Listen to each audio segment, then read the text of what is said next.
उपमुख्यमंत्री अजित पवार यांनी शरद पवारांबद्दल जे विधान केले ते सध्या चर्चेत आहे। शरद पवार यांनी या वयामध्ये आराम करावा असं वक्तव्य त्यांनी खाजगीमध्ये केलेलं आहे। आपल्यासोबत जितेंद्र आव्हाड आपण त्यांच्याशी बातचीत करणार आहोत। त्यांनी ते वक्तव्य खाजगीमध्ये केलं असेल तर त्याच्यावर मी काय बोलणार नाही।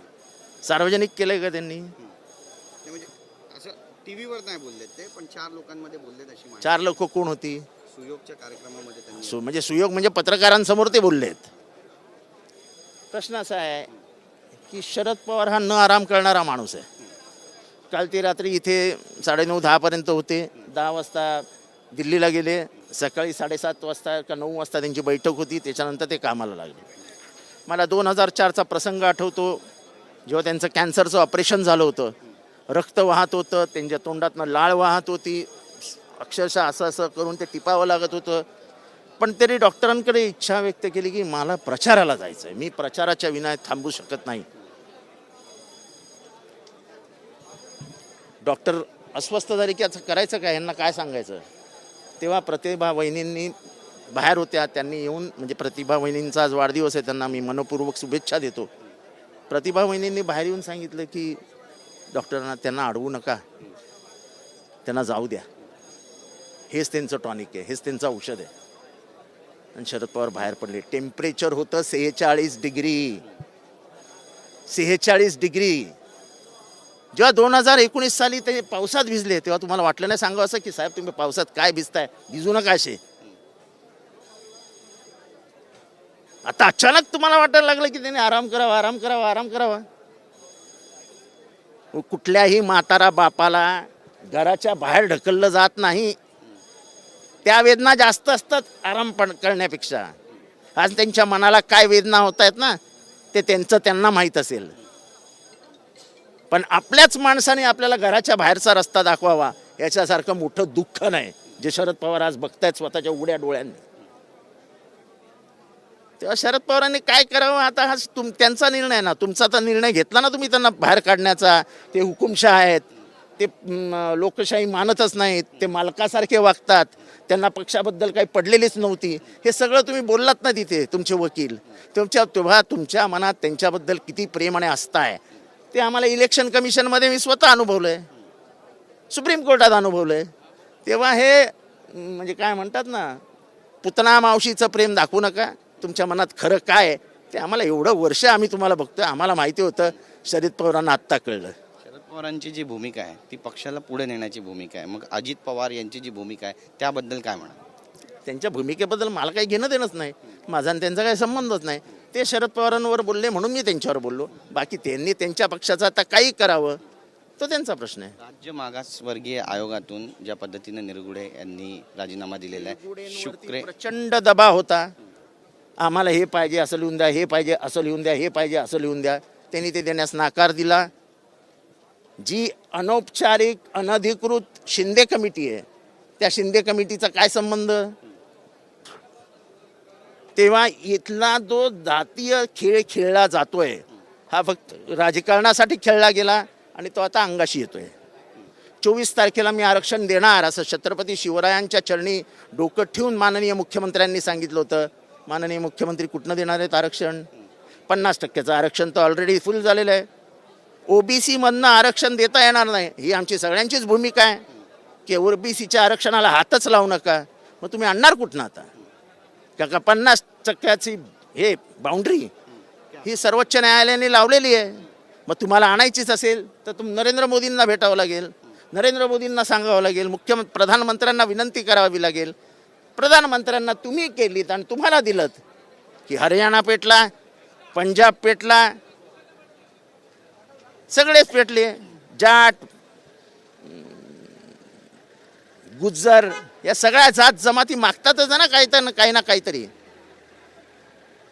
तेव्हा नरेंद्र मोदी अख्ख्या म्हणजे उत्तर महाराष्ट्रामधला खेळ बिघडवायला महाराष्ट्राला वाढवून देतील का? तेव्हा तुम्ही उगाच इथे ओबीसीला घाबरून ठेवतायत, तुमच्यातनं जाईल, तुमच्यातनं जाईल, तुमच्यातनं जाईल। कोणाचा बाप ओबीसीतनं आरक्षण काढू शकत नाही, कुठल्याही राजकारण्याची हिंमतच होणार नाही। आणि जर मर्द असाल तर तुमचं आश्वासन पूर्ण करून दाखवा। छगन भुजबळ आणि जरांगे पाटील यांची जी भूमिका आहे हे म्हणजे हे दोघंही स्पॉन्सर्ड, पण हे दोघंही विचारांचे स्पॉन्सर आहेत.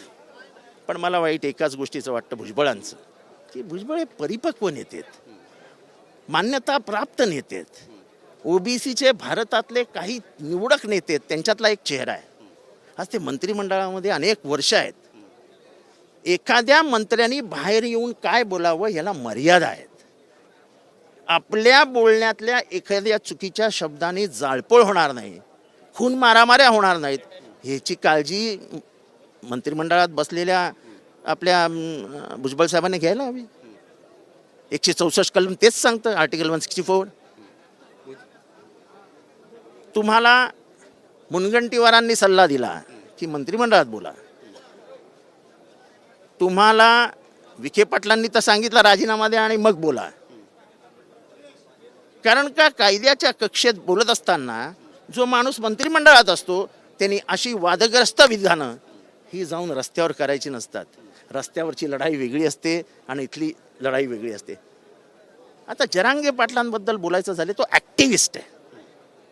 तो काल परवा ह्या क्षेत्रात आलेला आहे. तो काय बोलतो ते म्हणजे ते काय बोलतात हे त्यांची समज जेवढी आहे त्यांना वाटतं ते बोलतात. त्यांची प्रगल्भता आहे का, तर ते नवीन ते तलवार काढून लढायला उतरलेत. तर त्यांनी काय बोलले हे एवढं मनावर घेऊन आग लावण्याचीच भाषा करणं हे आपल्या प्रगल्भतेला शोधत नाही. माझ्या अंदाने जरांगे पाटलांचं हे पहिलं आंदोलन असेल किंवा असेल 2-3 केले असतील. पण तुम्ही तर अगदी 50 वर्ष आंदोलन करत आलात. शिवसेनेमध्ये आंदोलन केलं, राष्ट्रवादी काँग्रेसमध्ये आंदोलन केलं, काँग्रेसमध्ये आंदोलन केलं, आता दुसऱ्या पक्षात गेलाय तिथे आंदोलन केलं.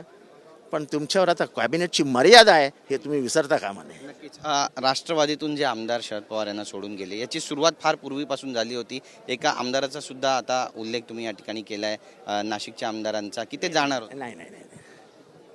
जेव्हा पत्र ड्राफ्ट जेव्हा एकनाथ शिंदे मुख्यमंत्री झाले तेव्हा आमच्या इथे अस्वस्थता झाली की काही करा पण सत्तेत जा, काही करा पण सत्तेत जा. हे सत्तेचं काय समीकरण आहे मला समजत नाही. म्हणजे सत्तेशिवाय जगताच येत नाही अशी जर अवस्था असेल तर लोकशाही संपली म्हणून समजावं. कधी लोकशाहीमध्ये विरोधी पक्ष सत्तेत असतो, कधी आम्ही असतो, कधी तुम्ही असता, कधी आम्ही असतो, कधी तुम्ही असता. हाच तर लोकशाहीचा खेळ आहे. ह्याच्यामध्ये एक आमदार असं म्हणतो की शरद पवारांना एकटं सोडा, त्यांना नसेल पटेत तर त्यांना एकटं सोडा, आपण जाऊ बीजेपी बरोबर.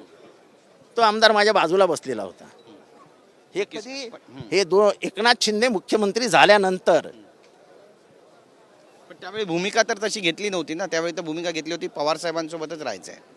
त्यावेळेस भूमिका घेतली होती का नव्हती ते मला माहीत नाही. पण त्यावेळेस एक पत्र लिहिण्यात आलं होतं पवार साहेबांना की ह्याच्याबद्दल आपण गांभीर्याने विचार करावा बीजेपीमध्ये समर्थन देण्याबाबत. त्याच्यावर सगळ्यांच्या सह्या होत्या, त्याच्यावर माझीही सही होती कारण का अजितदादा समोर बसलेले होते. पण ते पत्र माननीय जयंत पाटलांना हातात देण्यात आलं आणि सांगण्यात आलं की तुम्ही पोचवा पवार साहेबांपर्यंत. तेव्हा आमच्यातल्या काही जणांनी जयंत पाटलांची भेट घेतली, मी प्राजक्त तनपुरे, रोहित पवार, आणि आम्ही सांगितलं हे पत्र देऊ नका, आम्ही काही येणार नाही. मग सहीसाठी दबाव होता तुमच्या? दबाव नाही. एक असे जोपर्यंत अजितदादा पवार साहेबांबरोबर होते तोपर्यंत अजितदादांविरुद्ध बोलणं मी तर ओके म्हणजे शक्यच नव्हतं. माझ्यातला बंडखोर जितेंद्र आव्हाड मेलेला असायचा. त्यामुळे त्यांच्या सगळ्या ते काय ओरडायचे, ते जे काय बोलायचे ते कितीही मनाला पटलं नाही तरी चुप बसून राहायचो. रिग्रेट होतं या सगळ्या गोष्टींचा? रिग्रेट होतो ना. त्यांना जेव्हा 2019ला मुख्यमंत्री केलं ही पवार साहेबांची सर्वात मोठी चूक होती. Once a traitor is always a traitor. नक्कीच धन्यवाद आमच्याशी बोलल्याबद्दल. तर मोठं विधान या ठिकाणी केलेलं आहे. Once a traitor always a traitor, म्हणजे एकदा जो गद्दारी करतो तो कायम गद्दारी करतो, अशा भाषेमध्ये जितेंद्र आव्हाड यांनी अजितदादांविरुद्ध भाष्य केलेलं आहे. जितेंद्र आव्हाडांकडून आक्रमकरित्या अजितदादांना टोलासुद्धा लगावण्यात आलेला आहे. कॅमेरा पर्सन रोहित पवारसह गिरीश गायकवाड, TV9 मराठी, नागपूर.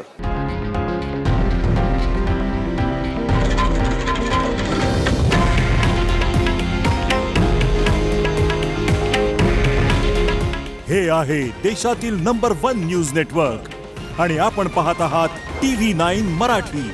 काळजी तुमची, हित महाराष्ट्राचं.